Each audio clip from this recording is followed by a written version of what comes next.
Hey everybody, this is Alex Merced from alexmercedcoder.com, and this video is a React Router 6 lesson. The reason is React Router came out like yesterday.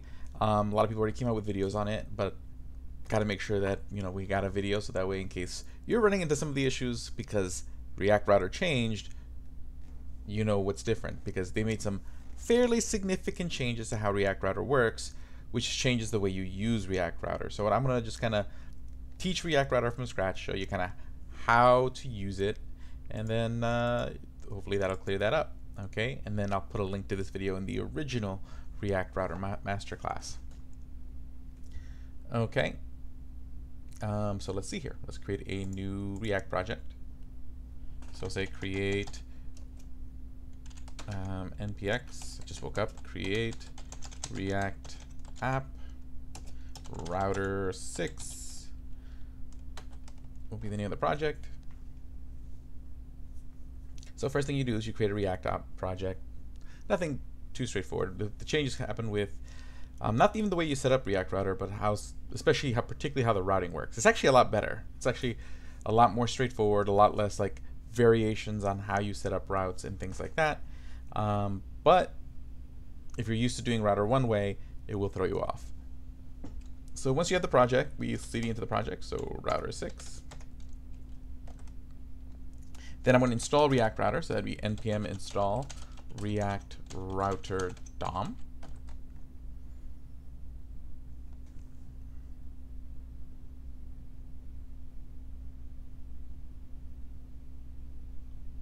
Okay, so that's installing. But let's just open up our project here. But the initial setup is still the same. And let me just make sure that I have 6 installed. So React Router DOM 6, yep, see again, 6 just came out, so hot off the presses. Okay. So in that case, first thing we do is we need to import browser router from router. I and many others I think usually name it router. Okay, and again, the point of this component is to deliver all the data about like what the URL is and params. All that stuff is kind of gathered by this component and passed through context to the other components. Import browser router as router from React Router DOM. Actually, that's not where this goes. This should be going in index, Control X, index.js. I mean, you could put it there, but I'm going to put it here. Because typically what you do is you're just going to wrap browser router. Actually, I want to wrap router. There we go. And then I put the closing router here. And then that's that. Okay, so that's just sort of the initial setup. Okay, this, by wrapping your whole application around with router, you now have the router features enabled. Wonderful. Okay, so let me create a component real quick, just something as an example. New file, new folder first, components, and then we're just going to make a file literally called component. Okay, component.js, and then this will just be a function called component that takes props, and it returns an h1 with that uses the props.text. So you'll pass it a prop called text, and that will decide what's inside the h1, and that'll be the extent of it. So export default component.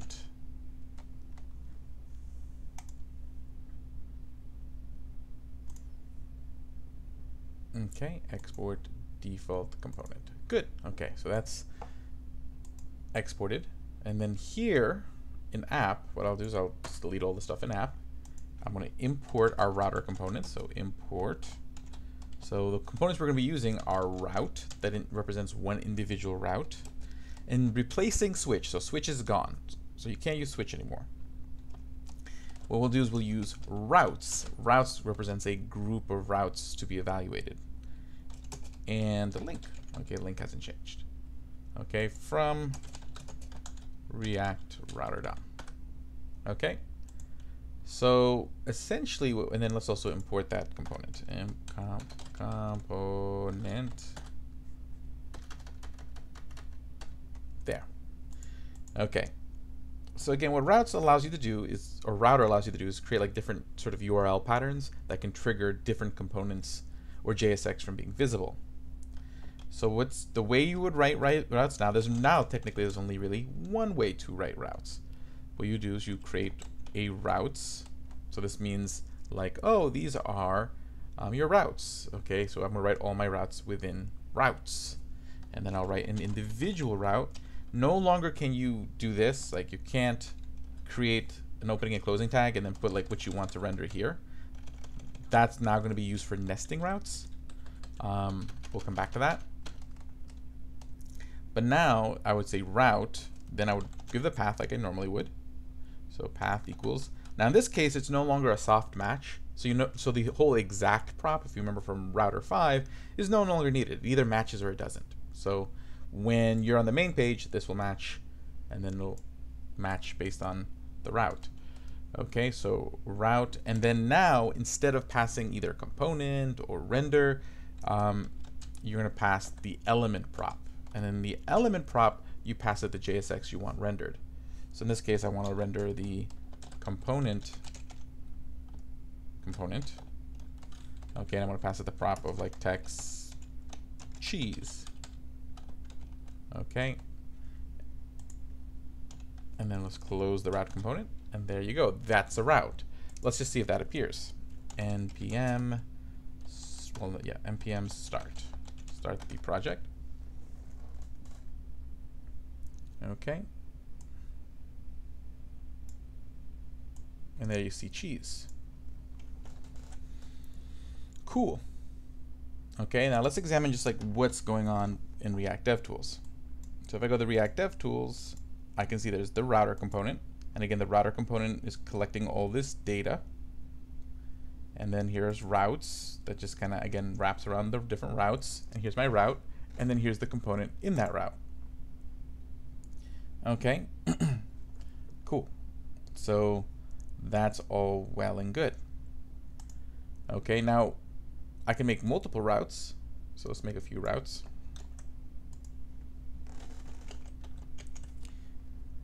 And basically, let's say I write a route called bread and a route called Gouda. Okay, and again, when we have /bread, the H1 will say bread. And when the URL is /Gouda, it'll say Gouda. Okay, so there's our routes. Okay, now if I go to /bread, so if I type in /bread here, see I get bread. And if I type in /Gouda, /Gouda. So again, bottom line is here I will render whichever one of these components shows up. And again, I could theoretically have like a header component above these routes. So let's say like h1, the header, and that would show up above where the routes are. Control C, and then below that we'll say the footer, and you could like you would do your footer. And essentially, like, this would represent the main chunk of your page. Okay, so these components could be like more. This is just a quick example. But based on the URL, it will match. And again, I didn't have to use the exact prop because now it's a much more of a strict match. Now, if I did want like this to match other routes, so like right now if I type in /veggies, it's not going to match any of them. So you see nothing shows up. Back in router 5, this would have still matched this because matches were soft. Like it didn't have to be an exact match, it had to just kind of match. But what if I still wanted this particular route to kind of match? Then what I'll do is I'll just put an asterisk and see now it would match /veggies because it means, okay, anything after the slash. But if I go to /bread, it'll still prioritize /bread because it's a more specific route. Okay, even though this technically would match because it's a wildcard, it actually knows that always prefers sort of a hard-coded route over a not hard-coded route. Okay, so that makes a lot of the issues and a lot of the little like having to be very careful about what order you put your routes in, putting the exact prop. All that stuff is kind of gone from React 5, which is pretty nice. And then there is, then we can still use params. So let's see here, if I type in like cheese/cheese. Okay, in this case, what will get rendered will have to be based on the component. Let me just take a look at what happens if I go to /cheese/Gouda. /cheese/Gouda. Okay. Cool.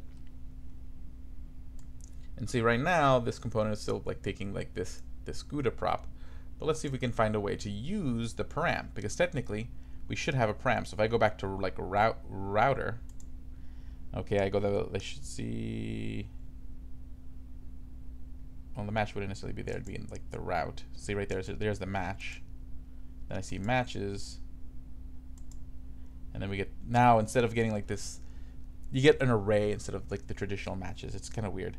So the param is cheese and you get Gouda, and the path name.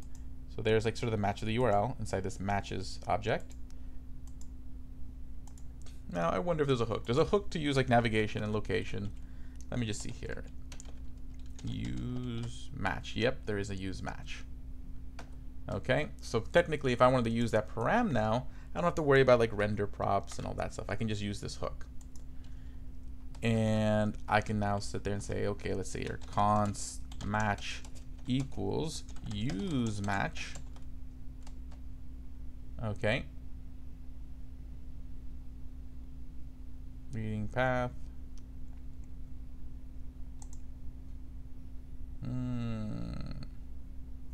Why does it not like that? Const match.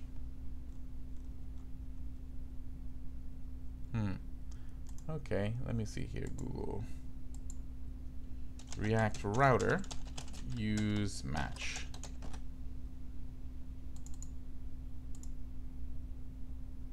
Okay, well that's an old version of router.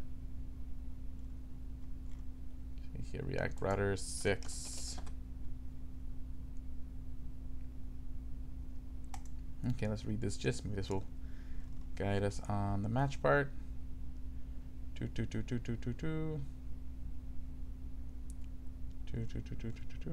route to use. I get it. Router, use params, use location. Oh, it's use params is what we want. Ah. Okay, use params. Okay, use params, because I was also used to using router props. Okay, so there's use params. Let's go back to our app. And now if I go to the component, I see there's this hook called param, and see it has our match. Okay, and I go, so basically it's context, params, 0, okay, and then there's going to be our param. So that's kind of fun. So let's see here. Let's try to get that out of there. So dot matches. Let's see here. Let's see here if I console log. Just make sure we grab the right property. Match.matches. What do I get? Undefined. That's what I figured. So let's do match. Let's just console log the match object first. There we go. Okay, so it just gives us this. Okay, so even though like we see all of this in there, it breaks it down for us into a nice, useful way. Okay. So there's our params object. So technically I just do match.cheese. So now I can instead use match.cheese.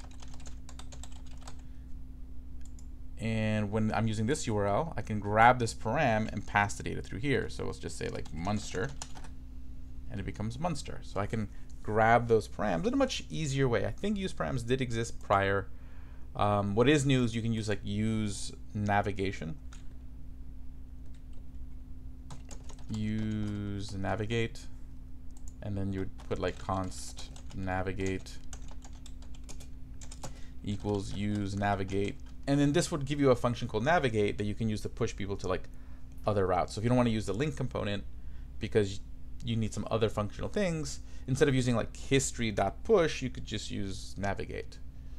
Okay, and then you could just be like navigate, then you would just call navigate and just say like navigate to whatever URL. So like if I do this, it's gonna basically push me back to the main page immediately. Okay. Well, the problem is like it's on every component, so that would, let's try to do like make a button. Okay, so let's wrap this up in a fragment.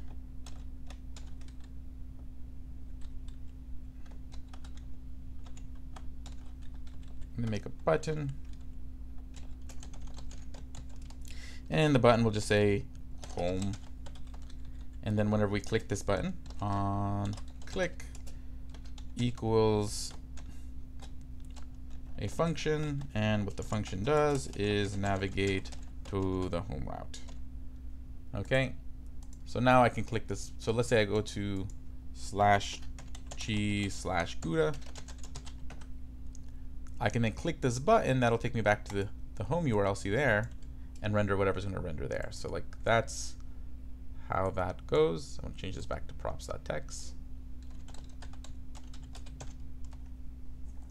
Okay, so that's pretty cool. So you have use navigate, use params. There's also like use location, use history to grab some of the other things you may need. But that should be sort of the primary thing you need. Grabbing the params and being able to push people to other pages. So last piece is like, how would you nest routes now? So if I did want to nest a route within, let's say, bread, okay, what I would do is I'd keep the tag open. So I would need a closing route tag. And what I would do is I would nest the route in here, and then I could do something like route path equals, and then I don't have to actually put a slash here. I would just put banana. Okay, banana, and then I would put the element, and the element would be, we'll say again, another component with the text of banana.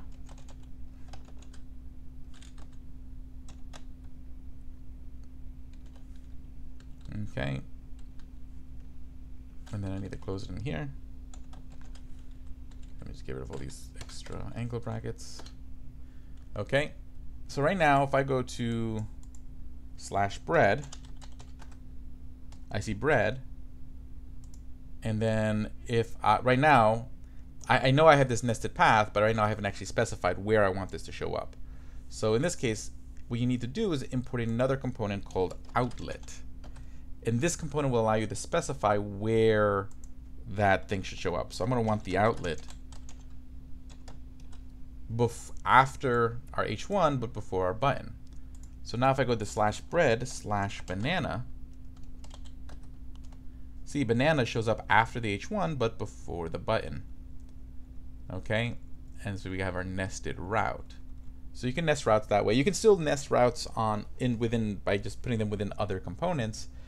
But the thing you have to keep in mind in that case, if you want to do that, like let's say I decide I wanted to move this into here. So instead of this outlet, I'll just put this route here and just say, okay, this, and then again, I got to import route. Okay, if I want to put that in there, that is fine. I can do that. But then what I'd have to do is I would have to go over here to /bread and put an asterisk. So that way it knows that there could be more after /bread. And then again, I need to reclose this. Okay, and right now, route is only ever used as a child of routes. Okay, so now it actually has to be in routes. So that's different. Before, you can choose whether it was under switch or not. So routes, so now I need to wrap this in a routes. So Control X. Okay, and then there we go. I can now see both routes.